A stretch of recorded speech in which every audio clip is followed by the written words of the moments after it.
जय हिंद। आप सभी का स्वागत है हमारे यूट्यूब चैनल लक्ष्य तक पर। आप यूपीपी की तैयारी कर रहे हैं, आपको हमारे चैनल पर क्लासेस प्रोवाइड कर दी गई। आज की जो यह हिंदी की ब्रह्मास्त्र क्लास है, हम आपसे हाथ जोड़ के निवेदन करेंगे 20-25 मिनट का टाइम निकालिए और इस क्लास को जरूर देखिए। इस क्लास में हम आपको 5 से 6 टॉपिक क्लियर करा देंगे। अब तक आप हिंदी नहीं पढ़े हैं फिर भी इस क्लास को देखिए, आपको काफ़ी सारा नॉलेज इस क्लास से मिल जाएगा। तो चलिए हिंदी की ब्रह्मास्त्र क्लास को स्टार्ट करते हैं। अगर चैनल पर पहली बार विजिट किए हैं तो निवेदन बस हाथ जोड़ के करेंगे, सब्सक्राइब करना ना भूलें। तो चलिए एक क्लास में सब कवर करने की हिंदी की ब्रह्मास्त्र क्लास होगी। यहाँ पर हमारा टॉपिक भी लिख दिया गया है। पहला टॉपिक होगा वर्णमाला, फिर होगा संज्ञा, फिर होगा अव्यय, फिर होगा तत्भव तत्सम और फिर होगा विलोम। इन 5 से 6 टॉपिकों को हम इस क्लास में क्लियर करा देंगे।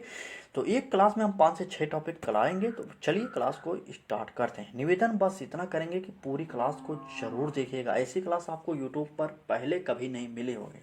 ठीक है, चलिए पहला टॉपिक है हमारा वर्णमाला से बनने वाले प्रश्न। तो वर्णमाला से बनने वाले जो प्रश्न है, पहला टॉपिक हमारा। चलिए क्लास को स्टार्ट करते हैं।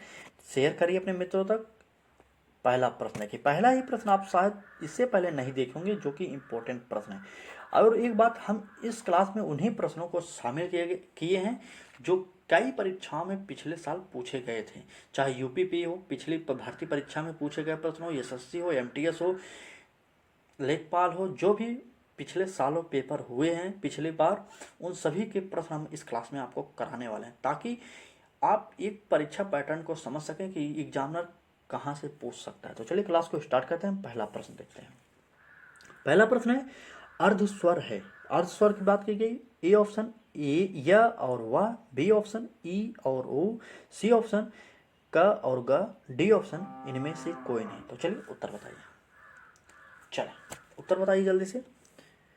तो हमारा उत्तर हो जाएगा A option. Uttar A option सही हो जाएगा। ये ऑप्शन सही हो जाएगा। क्यों सही होगा? या और वा को अर्धस्वर कहा जाता है। आपको नहीं पता तो जान जाइए, क्योंकि इंपॉर्टेंट प्रश्न है। इंपॉर्टेंट प्रश्नों की श्रृंखला यह है। चलिए अगला प्रश्न। अयोगवाह कहा जाता है। अयोगवाह किसे कहा जाता है? ए ऑप्शन होगा हमारा महाप्राण, बी ऑप्शन होगा संयुक्त व्यंजन को, और सी ऑप्शन होगा अल्प प्राण को, और डी ऑप्शन होगा इनमें से कोई नहीं। तो चलिए उत्तर बताइए आप लोग। चलिए अयोगवाह इनमें से कोई नहीं, हमारा डी ऑप्शन सही होगा। तो अयोगवाह किसे कहेंगे? ठीक है, अयोगवाह की बात कर रहे हैं। अयोगवाह विसर्ग को कहा जाता है। अगर आप हिंदी थोड़ा भी पढ़े होंगे तो आपको पता होगा कि अयोगवाह विसर्ग को कहा जाता है। विसर्ग जो शब्दों के लास्ट में ऐसे 2 बिंदु दिए जाते हैं उसे हम विसर्ग कहते हैं, जो कि इंपॉर्टेंट होता है। चलिए अगला देखते हैं। हम क्लास को स्पीड गति से इसलिए कर रहे हैं, आपके पास समय बहुत ही कम बचा है। 10 से 12 दिन का समय है जो इम्पोर्टेंट समय है आपके लिए।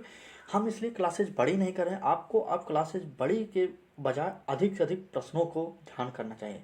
आप जितने भी पढ़ लिए बहुत पढ़ लिए, यह मत समझिए कि कोई क्लासेज 1 घंटे के 4 घंटे के उसमें बहुत मैटर होगा। नहीं, छोटी क्लासेज के जरिए भी आपको बहुत अधिक से अधिक प्रश्नों की प्रैक्टिस सेट कराया जा सकता है। हम आपको उदाहरण के तौर पर अपनी इस क्लास को साबित करके दिखा देंगे। ठीक है, हम आपको 20 मिनट का समय लेंगे, लगभग 5 से 6 टॉपिक क्लियर करा देंगे। सोचिए 5 से 6 टॉपिक, अगर 4 से 5 प्रश्न क्लियर करा देंगे तो लगभग 35 से 40 प्रश्न हो जाएंगे 20 मिनट में। इस प्रकार की क्लासेज हमने आपको पहले बताया कि यूट्यूब पर कहीं नहीं मिलने वाले। प्रश्न होगा अगले हमारा, वर्णों की उस समूह को जिससे कोई निश्चित अर्थ निकलता हो क्या कहा जाता है? आपसे कहा जा रहा है वर्णों के समूह को जिससे कोई अर्थ निकलता हो क्या कहा जाता है? ए ऑप्शन शब्द कहा जाएगा, बी ऑप्शन वर्ण कहा जाएगा, सी ऑप्शन वर्ण समूह कहा जाएगा, डी ऑप्शन इनमें से कोई नहीं कहा जाएगा। आपको पता होना चाहिए कि वर्णों के सार्थक समूह को ही शब्द कहा जाता है। तो उत्तर हो जाएगा हमारा शब्द। देखिए शब्द इंपॉर्टेंट, पर सभी इंपॉर्टेंट है। आप चाहे तो नोट्स का बना लीजिए वन लाइनर के माध्यम से, चाहे वो ऐसे प्रैक्टिस सेट करिए। एक क्लास को 2 से 3 बार देख सकते हैं आप, अच्छे से टॉपिक क्लियर हो जाएगा। देखिए वहाँ पर वर्णों के सार्थक समूह को ही शब्द कहते हैं, तो इसलिए हमारा थोड़ा सा शब्दों को चेंज करके क्वेश्चन बनाया गया था। फिर भी हमने उत्तर शब्द आपको सही उत्तर बता दिया। ठीक है, चलिए अगला प्रश्न देखते हैं। अगला प्रश्न होगा हमारा, अगला प्रश्न है अमात्रिक शब्द निम्न में से कौन सा है? अमात्रिक की बात कीजिए। ए ऑप्शन कारखाना, B option Amitabh, C option कलरव और डी ऑप्शन इनमें से कोई नहीं। बहुत लोग अमात्रिक शब्द ही नहीं जानते होंगे। अमात्रिक शब्द को कहा जाता है जिसमें कोई मात्रा ना यूज की हो, जिसमें कोई मात्रा ना लगी हो। ठीक है, जिसमें कोई मात्रा ना लगी हो अलग से। ठीक है, यहाँ पर देखिए कारखाना में देखिए लगा है, का के बाद भी लगा आ की मात्रा, खा के बाद भी लगा है, ना के बाद भी। अमिताभ में देखिए बड़ी छोटी ये सभी मात्राएं लगी हुई, लेकिन कलरव एक हमारा ऐसा शब्द है इसमें अलग से मात्रा नहीं लगा, तो हमारा सी ऑप्शन सही हो जाएगा कलरव। सी ऑप्शन सही हो जाएगा कलरव। चलिए अगला प्रश्न। अगला प्रश्न होगा हमारा, थोड़ी क्लास को स्पीड थोड़ी सी तेज करेंगे ताकि कम समय में आपको प्रोवाइड कर सकें इस क्लास को, ठीक है। तो बने रहिए, पूरी क्लास को देखिए, हाथ जोड़ के निवेदन करें। क्लास अच्छी लगे तो लाइक शेयर सब्सक्राइब कर दीजिए। आपको लाइक शेयर सब्सक्राइब करने से कुछ घाटा नहीं होने वाला, ठीक है। चलिए अगला प्रश्न देखते हैं। अंगा का उच्चारण स्थान होता है। चलिए अंगा का उच्चारण स्थान की बात की, ए ऑप्शन नासिका, बी ऑप्शन कंठ, सी ऑप्शन मूर्धन, डी ऑप्शन इनमें से कोई नहीं। चलिए उत्तर बताइए। चलिए अंगा के उच्चारण स्थान की बात की गई, नासिका हो जाएगा, नासिका। चलिए इसे नासिक की भी कहा जाता है, यह मत सोचिएगा नासिका लिख गया है, लिख से नासिक की भी कहा जाता है।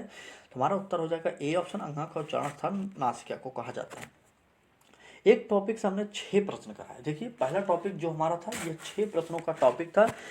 सोचिए 6 टॉपिक और 6 प्रश्न, 36 प्रश्न ऐसे हो गए, किसी टॉपिक में कम होंगे, किसी में ज़्यादा होंगे प्रश्न।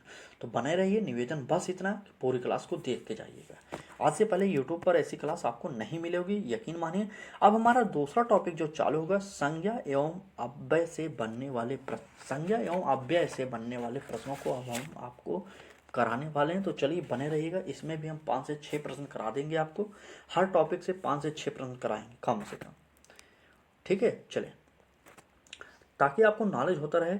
आज हम इस टॉपिक में आपको एक स्पेशल क्लास के माध्यम से जो इस टॉपिक में कराने वाले हैं, हम इसमें जो कारक के प्रश्न होंगे, एक कारक समाप्त कर देंगे, अपादान कारक। अपादान कारक की एक ट्रिक, ऐसी ट्रिक बताएंगे जो आपके पेपर में अच्छे से आता है और आप समझ भी जाएंगे, ठीक है। अपादान कारक को हम आज इस क्लास में समाप्त कर देंगे, यकीन मानिए। चलिए पहला प्रश्न देखते हैं। चूहा बिल से बाहर निकला, चूहा बिल से बाहर निकला में कौन सा कारक है? ए ऑप्शन संप्रदान कारक, बी ऑप्शन अपादान कारक, सी ऑप्शन करण कारक और डी ऑप्शन संबंध कारक। चलिए उत्तर बताइए। चलिए हम आपको इसमें उत्तर हमारा ए ऑप्शन अपादान हो जाएगा, ए ऑप्शन हमारा अपादान हो जाएगा, ठीक है, अपादान हो जाएगा। चलिए ए ऑप्शन अपादान होगा, क्यों सही होगा अपादान? यहाँ पर से का प्रयोग हुआ है, से का प्रयोग सही नहीं होगा, से का प्रयोग और भी होता है, ठीक है।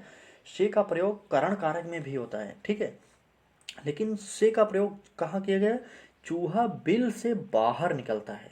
जब चूहा बिल से बाहर निकलेगा तो चूहा बिल से अलग हो रहा है, अलग हो रहा है बिल से ना। तो जहाँ पर अलगाव की बात की जाए वहाँ पर से का प्रयोग हो अगर, तब वहाँ पर हमारा अपादान कारक होता है। माफी चाहते हैं, यहाँ पर अपादान कारक पे रहेगा ना। अगर अलगाव की बात की गई और से का प्रयोग किया गया तो वहाँ पर अपादान कारक होता है। इंपॉर्टेंट है, यह मत समझिए से का प्रयोग हो तुरंत हम अपादान कारक मार देंगे, नहीं। यहाँ पर जो करण कारक होता है, करण कारक में भी होता है से का प्रयोग, ठीक है। करण कारक में से का प्रयोग होता है, लेकिन से के द्वारा किसी काम को किया जा रहा है, उसके द्वारा किया जा रहा है, तो उसमें अगर से का प्रयोग हो तो वहाँ पर करण कारक होता है। लेकिन अगर अलगाव की बात हो और से का प्रयोग हो तो वहाँ पर अपादान कारक होता है। यहाँ पर देखिए फिर से एक बार समझ लीजिए, एक ही प्रश्न को समझिए, इससे प्रश्न और हम कराने वाले हैं। देखिए यहाँ पर चूहा बिल से बाहर निकल रहा है, अगर चूहा बिल से बाहर निकलेगा तो मतलब बिल से अलग हो रहा है, ठीक है, बिल से अलग हो रहा है। और यहाँ पर से का भी प्रयोग किया गया तो से का प्रयोग करते ही और अलगाव होते ही तुरंत अपादान कारक हो जाएगा, ठीक है। समझ में आया? कमेंट करिए समझ में आया नहीं। चलिए अगला प्रश्न देखते हैं। अगला प्रश्न होगा हमारा, पेड़ से बंदर कूदा, पेड़ से बंदर कूदा वाक्य में कौन सा कारक है? ए ऑप्शन अपादान, बी ऑप्शन कर्म कारक, सी ऑप्शन संप्रदान कारक, डी ऑप्शन करण कारक। चले पेड़ से बंदर कूदा, चले उत्तर बताइए। हमने जो ट्रिक बताया उसे यूज करिए। देखिए यहाँ पर पेड़ से अगर बंदर जो है अगर पेड़ से कूद जाएगा तो यहाँ पर से का प्रयोग किया गया, ठीक है। जब बंदर पेड़ से कूदेगा तब पेड़ से अलग हो रहा है, पेड़ पे कोई बंदर बैठा है, अगर पेड़ पर से कूद गया तो मतलब अलगाव हो रहा है ना यहाँ पर, और से का प्रयोग भी हुआ है, तो हमारा उत्तर जो होगा यहाँ पर भी अपादान कारक हो जाएगा। देखिए ट्रिक एकदम सिंपल सी है, जहाँ पर अलगाव हो रहा हो और से का प्रयोग किया गया हो वहाँ पर अपादान कारक होता ही है, ठीक है। जब बंदर पेड़ से कूद जाएगा तो पेड़ से अलग हो रहा है बंदर, अलग होने की स्थिति में तुरंत हमारा जो ऑप्शन अपादान होगा वह सही हो जाएगा। चलिए अगला प्रश्न देखते हैं। अगला प्रश्न होगा हमारा, बुद्धिहीन शब्द व्याकरण की दृष्टि से किस संवर्ग में आता है? आपसे कहा जा रहा है बुद्धिहीन जो शब्द है व्याकरण की दृष्टि से किस संवर्ग में आता है? ए ऑप्शन संज्ञा, बी ऑप्शन सर्वनाम, सी ऑप्शन विशेषण, डी ऑप्शन क्रिया। बुद्धिहीन जानते होंगे आप। चलिए बुद्धिहीन की अगर बात की गई तो बुद्धिहीन जो शब्द है बुद्धिहीन वह हो जाएगा विशेषण। बुद्धिहीन शब्द जो होता है विशेषण होता है। सी ऑप्शन हमारा सही हो जाएगा। इंपॉर्टेंट प्रश्न है। क्लास कैसी लग रही है कमेंट करके जरूर बताइएगा। चैनल को अभी आप सब्सक्राइब नहीं किए, निवेदन बस इतना करेंगे, सब्सक्राइब करके बेल आइकन को जरूर ऑन कर लीजिए। रोजाना दोपहर 1 बजे में हमारे इंपॉर्टेंट क्लासेज यूपीपी के लिए आपके लिए प्रोवाइड कराई जा रही है, तो बने रहिए। आपको 23 अगस्त से पेपर आपका स्टार्ट है, लेकिन 23 अगस्त तक जितने भी हमारे क्लासेज आए हाथ जोड़ के निवेदन करेंगे क्लासेज को जरूर देखिएगा। उन क्लासेस के जरिए आप अच्छा स्कोर जरूर कर सकते हैं पेपर में। चलिए अपादान कारक समझ गए होंगे आप लोग, यह भी हम समझते हैं। चलिए यहाँ पर देखिए ट्रिक यूज करिए, जो हमने ट्रिक बताया उसे यूज करिए और आसानी से हल कर लीजिए इस प्रश्न को। चलिए प्रश्न होगा हमारा, छत से ईंट गिरी वाक्य में कौन सा कारक है? आपसे कहा जा रहा है छत से ईंट गिरी वाक्य में कौन सा कारक है? चले ए ऑप्शन अपादान, बी ऑप्शन संबंध, सी ऑप्शन अधिकरण, डी ऑप्शन संप्रदान। यहां पर भी देखिए अगर छत पर से अगर ईंट नीचे गिर गई और से का प्रयोग भी मिल गया तो मतलब क्या हुआ, जब ईंट छत पर से गिरी तो ईंट अलग हो गया, छत पर से अलग होते ही अपादान कारक आ गया। हमारा ए ऑप्शन सही हो गया। उम्मीद करते हैं आप लोग समझ गए होंगे। यहाँ पर अलगाव की बात की गई, अलगाव की बात हो और से का प्रयोग हो तुरंत अपादान मारिए, सोचिए मत।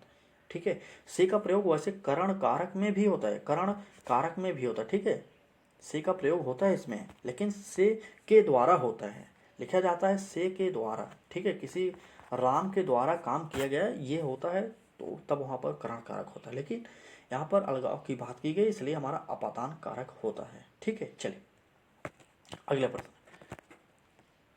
चलिए अगला प्रश्न देखते हैं। यह प्रश्न हम आपको होमवर्क के तौर पर दे रहे हैं, पढ़ लीजिए। इस प्रश्न का कमेंट करके जरूर बताइए, क्योंकि हम इस प्रश्न की उत्तर जो है हम आपसे सुनना चाहते हैं। चलिए ए ऑप्शन, यहाँ पर पांचों ऑप्शन भी बना लीजिए। ई ऑप्शन बना लीजिए।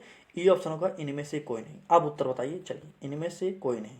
चलिए अब देखते हैं कितने लोग सही बताते हैं। नहीं, चलिए इनमें से कोई नहीं, ई ऑप्शन हो जाएगा। चलिए प्रश्न होगा हमारा, निम्न में से कौन से जो शब्द है पुल्लिंग शब्द कौन सा है? ए ऑप्शन रात, बी ऑप्शन बात, सी ऑप्शन गीत, डी ऑप्शन मात और ई ऑप्शन इनमें से कोई नहीं। यह उत्तर आपको कमेंट करके बताना होगा। चलिए हम नेक्स्ट टॉपिक को शुरू करते हैं, कमेंट करके जरूर बताइएगा। हमारा अगला टॉपिक होगा तद्भव और तत्सम से बनने वाले प्रश्न। हमने 2 टॉपिक पढ़ लिए, लगभग 12 से 13 प्रश्न हमने कवर कर लिए। क्लास कैसी लग रही? क्लास अच्छी लगी तो लाइक करिए, और चैनल को अभी आप सब्सक्राइब नहीं किए, निवेदन बस इतना कि सब्सक्राइब करके बेल आइकन को जरूर ऑन करिए, जिससे आपको नोटिफिकेशन मिलता रहे और आप तैयारी करते रहें। चलिए अगला टॉपिक शुरू किया जाए, कमेंट करिए। चलिए बताइए, शुरू करें? कमेंट करिए। चलिए शुरू करते हैं। तद्भव तत्सम से बनने वाले पहला प्रश्न। यहाँ पर एक टॉपिक क्लियर करना चाह रहे हैं। तद्भव मतलब जानते हैं हिंदी के शब्द, हिंदी के शब्द। ठीक है, तद्भव मतलब हिंदी की शब्द, और जो होगा तत्सम, यहाँ पर तत्सम होगा सब। 1 मिनट रुकिए, जो होगा तत्सम। ठीक है, तत्सम जो होगा उसकी उत्पत्ति जो होगी संस्कृत शब्दों से होती है। ठीक है, संस्कृत के शब्दों से होगी, उसे हम तत्सम कहेंगे। याद करिए, तत्सम संस्कृत के शब्द, तद्भव हिंदी के शब्द। बस 2 ही ट्रिक है। आप शब्दों को देखिए, उसके बाद खुद सोचिए कि ये सब संस्कृत के हैं या हिंदी के हैं। अगर संस्कृत के होंगे तो उत्तर होगा वह हो जाएगा तत्सम, अगर हिंदी के शब्द होंगे तो वह हो जाएगा तद्भव। बस 2 ही ट्रिक इसमें, इस टॉपिक को क्लियर करा देंगे। आप बने रहिए पूरी लास्ट तक। चलिए निम्न में से तद्भव शब्द की बात की गई। ए ऑप्शन भ्रमण, बी ऑप्शन अग्नि, सी ऑप्शन मस्तक, डी ऑप्शन मछली। चलिए आप देखिए, शुद्ध शब्द क्या है? भ्रमण शुद्ध शब्द है, अग्नि शुद्ध शब्द है, मस्तक शुद्ध शब्द है, मतलब ये सब तत्सम है। जो शुद्ध शब्द होगा वह होगा तत्सम। ठीक है, तत्सम हो जाएगा। चलिए माफी चाहते हैं, जो शुद्ध शब्द हो गए, ये तीनों शब्द शुद्ध हैं तो इसलिए हमारा तत्सम हो जाएंगे। ठीक है, तत्सम हो जाएंगे। लेकिन मछली जो हमारा है, डी ऑप्शन सही हो जाएगा हमारा। इसका तद्भव शब्द है, हिंदी का शब्द है, तद्भव हो जाएगा। ठीक है, चलिए मछली तद्भव। चलिए अगला प्रश्न देखते हैं। अगला प्रश्न होगा, इनमें से कौन सा शब्द तद्भव है। यहाँ पर भी तद्भव की बात की गई है। चलिए अभी तत्सम वाला भी प्रश्न आएगा, बने रहिए, पूरी क्लास को देखिए, अभी क्लास समाप्त नहीं हुई है, टॉपिक भी अभी चल ही रहा है, ठीक है। चलिए तद्भव शब्दों की बात कीजिए। ए ऑप्शन मधुप होगा, बी ऑप्शन भ्रमण होगा, सी ऑप्शन मधुकर होगा, डी ऑप्शन भंवरा होगा। भंवरा देखिए यहाँ पर तद्भव सिंपल लग रहा है। तद्भव जो शब्द है भंवरा, आप पढ़े होंगे कई किताबों में भंवरा शब्द, ठीक है। तो हमारा इस प्रश्न का जो उत्तर होगा डी ऑप्शन सही हो जाएगा। इसमें कुछ ट्रिक नहीं है, आप पूरा याद कर लीजिए। अब देखिए यहाँ पर मुद्री, मुद्री का तत्सम रूप पूछा। मुद्री जो है हिंदी शब्द है। मुद्री मतलब जानते हैं, मुद्रिका जो होती है अंगूठी जिसे आप बोलते हैं, अंगुलियों में पहनने वाली वस्तु। चले मुद्रिका, चले मुद्री का तत्सम रूप होगा मुंदरी, मुंदरी, मुद्रिका और मुद्रिका। यहाँ पर देखिए मुद्रिका सबसे शुद्ध रूप है, यह हमारा तत्सम हो जाएगा, ठीक है। यह हमारा तत्सम शब्द है, इसलिए हमारा डी ऑप्शन सही हो जाएगा। चलिए अगले प्रश्न, यहाँ पर भी तद्भव की बात की गई है। ये पहला ऑप्शन है हमारा, माफी चाहते हैं, प्रश्न पढ़िए। करपट का तद्भव रूप है। करपट मतलब जानते हैं, करपट मतलब कपड़ा होता है, कपड़ा। चलिए कपड़ा जो होगा यह हिंदी का शब्द है, इसलिए तद्भव होगा, और करपट संस्कृत का शब्द है, इसलिए यह तत्सम है।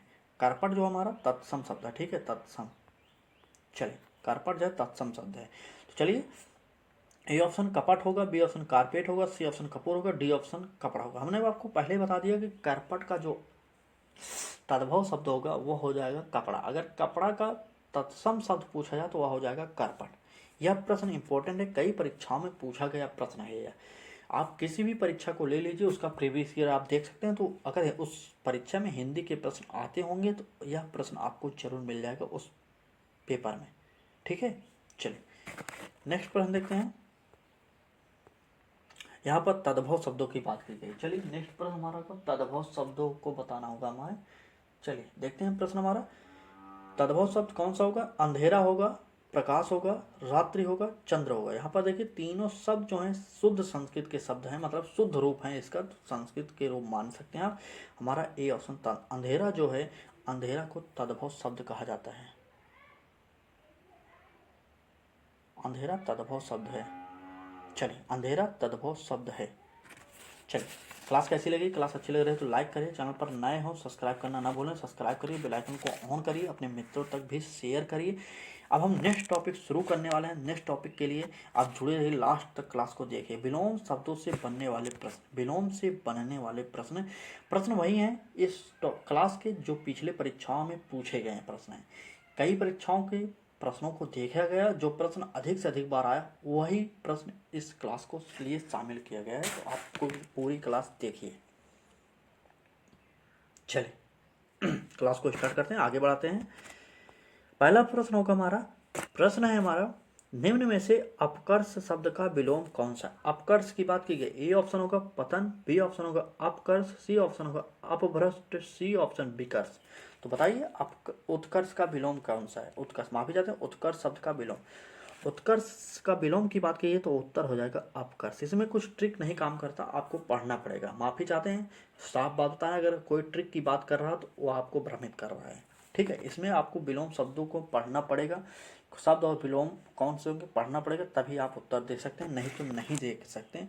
हो सकता है कभी काल एक दो प्रश्न तुक्का बैठ जाए, नहीं तो तुक्का नहीं बैठेगा, इसमें आपको पढ़ना पड़ेगा, ठीक है। चलिए प्रश्न है अगला, समष्टि का विपरीतार्थी शब्द है समष्टि।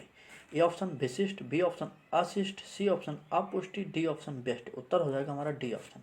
समष्टि का विपरीतार्थक जो शब्द होगा, विपरीतार्थक, वह हो जाएगा बेस्ट। नेक्स्ट प्रश्न देखते हैं। थोड़ी क्लास को स्पीड थोड़ी सी तेज करेंगे, अब हम आपको जल्दी से जल्दी क्लास समाप्त करना चाह रहे हैं, ठीक है। चलिए अगला प्रश्न होगा, आचार का विलोम शब्द है। आचार का विलोम शब्द क्या होगा। ए ऑप्शन अनाचार, बी ऑप्शन अनाचार, अनाचार। देखिए ए ऑप्शन है अनाचार, बी ऑप्शन है अनाचार, सी ऑप्शन है अत्याचार, डी ऑप्शन है विचार।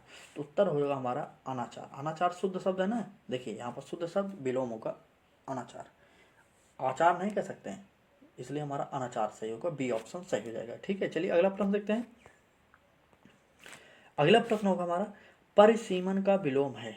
चलिए परिसीमन का विलोम, ए ऑप्शन ससीम, बी ऑप्शन निर्सीमन, सी ऑप्शन असीमन और डी ऑप्शन ससीमन। चलिए बताइए। चलिए कमेंट करिए। तो परिसीमन का विलोम असीमन हो जाएगा, हमारा सी ऑप्शन सही हो जाएगा, परिसीमन का विलोम असीमन। हम आपको इसमें ट्रिक नहीं बताएंगे, माफ़ी चाहते हैं हाथ जोड़ के। अगर आपको विलोम शब्दों को जो प्रश्न आ रहे हैं अगर आपको सही करना है तो अभी भी आपके पास समय 10 से 12 दिन, आप पढ़ लीजिए विलोम शब्द कुछ, ठीक है। आप जो भी बुक रखे हो, लूसेंट रखे हो या कोई भी बुक रखे हो, हिंदी के सामान्य बुक रखे हो, कोई भी हो, व्याकरण जिसमें हो उसमें आपको ये टॉपिक मिल जाएगा, आप अच्छे से पढ़ लीजिए, ठीक है। चलिए अगला प्रश्न देखते हैं। आपको पता होना चाहिए विलोम मतलब उल्टा होता है, ठीक है। विलोम मतलब उल्टा होता है, शब्दों को आप जान जाइए, ठीक है। जैसे स्वर व्यंजन, सम्मान, जैसे देखिए सम्मान अपमान, स्वतंत्रता परतंत्रता, संयोग वियोग, सार्थक निरर्थक, ये सब उल्टा होते हैं, ठीक है। देखिए सम्मान की बात कीजिए तो जहाँ सम्मान होता है वहाँ अपमान भी होता है। सम्मान और अपमान विलोम शब्द है ना, इस प्रकार के आपको पढ़ना पड़ेगा, ठीक है, तभी आप जान पाएंगे। अगला प्रश्न होगा उन्मूलन का विलोम क्या होगा। देखिए हमने आपसे पहले बताया विलोम मतलब उल्टा, उन्मूलन उल्टा होगा, ठीक है। चलिए ए ऑप्शन उत्थान, बी ऑप्शन उत्कर्ष, सी ऑप्शन रोपण, डी ऑप्शन अवनति। उत्तर बताइए उन्मूलन का क्या होगा। उन्मूलन का होगा हमारा रोपण, उन्मूलन का रोपण होगा, हमारा सी ऑप्शन सही हो जाएगा। चलिए आज की क्लास कैसी लगी कमेंट करके जरूर बताना। चैनल पर नए हो अभी तक सब्सक्राइब नहीं किया, निवेदन बस इतना करेंगे सब्सक्राइब करना ना भूलें। क्लास कैसी लगी कमेंट करके जरूर बताना। जो हमने आपसे प्रश्न पूछा है उसका भी उत्तर कमेंट करके जरूर बता दीजिए, ये गलत हो या सही हो कमेंट जरूर करिएगा। कम से कम इतना तो देखेंगे कि आप लोगों की तैयारी कैसी है। आज की क्लास कैसी लगी कमेंट करके बताइएगा। कल फिर मिलेंगे एक नए टॉपिक के साथ दोपहर 1 बजे।